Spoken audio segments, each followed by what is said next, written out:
स्वयं की खोज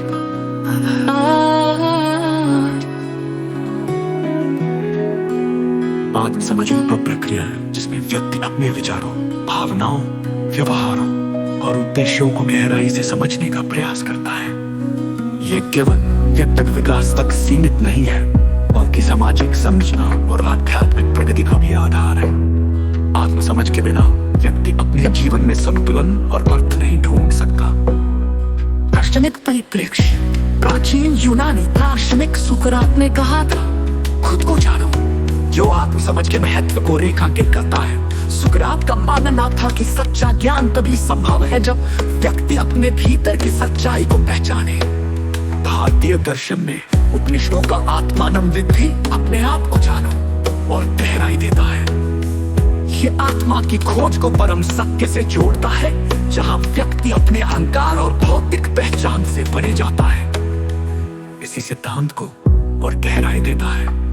ये आत्मा की खोज को परम सत्य से जोड़ता है, जहाँ व्यक्ति अपने अहंकार और भौतिक पहचान से परे जाता है। मनोवैज्ञानिक दृष्टिकोण। आधुनिक मनोविज्ञान में आत्म जागरूकता व्यक्तित्व विकास का मूल तत्व है। ये हमें अपनी शक्तियों और कमजोरियों को पहचानने में मदद करती है। उदाहरण के लिए, कोई व्यक्ति जो अपनी भावनात्मक प्रतिक्रियाओं को समझता है, वो तनावपूर्ण परिस्थितियों में बेहतर निर्णय ले सकता है। मनोवैज्ञानिक डैनियल गोलेमैन ने इसे भावनात्मक बुद्धिमत्ता का आधार माना है, जो संबंध और नेतृत्व में सफलता के लिए आवश्यक है। आध्यात्मिक आयाम। आध्यात्मिक परंपराओं में आत्मसमझ आत्मा की पहचान और उसके स्रोत से जुड़ने की प्रक्रिया है। योग सूत्रों में पतंजलि ने स्वाध्याय को आत्मशुद्धि और ज्ञान का मार्ग बताया है। ये प्रक्रिया ध्यान, प्राणायाम और आत्मचिंतन के माध्यम से संभव होती है, जो व्यक्ति को उसकी सच्ची प्रकृति, जो शाश्वत और असीमित है, से परिचित कराती है। आत्मसमझ बनाम आत्ममुक्तता। आत्मसमझ को आत्ममुक्तता नार्सिसिज्म जरूरी है।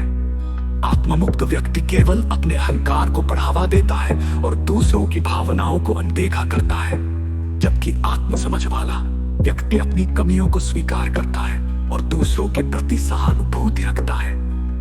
ये एक संतुलित और विनम्र दृष्टिकोण की मांग करती है। जब व्यक्ति आत्म जागरूक होता है, तो वो समाज में बेहतर योगदान दे सकता है।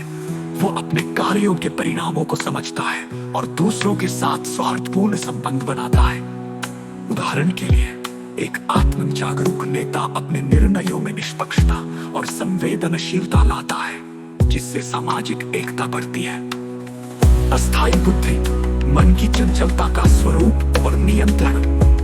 अस्थायी बुद्धि मन की उस अवस्था को दर्शाती है जो स्थिर नहीं रहती और लगातार बदलती रहती है। ये हमारे विचारों, भावनाओं और प्रतिक्रियाओं को प्रभावित करती है, जिससे हम अक्सर आवेगपूर्ण व्यवहार करते हैं। मनोवैज्ञानिक परिप्रेक्ष्य।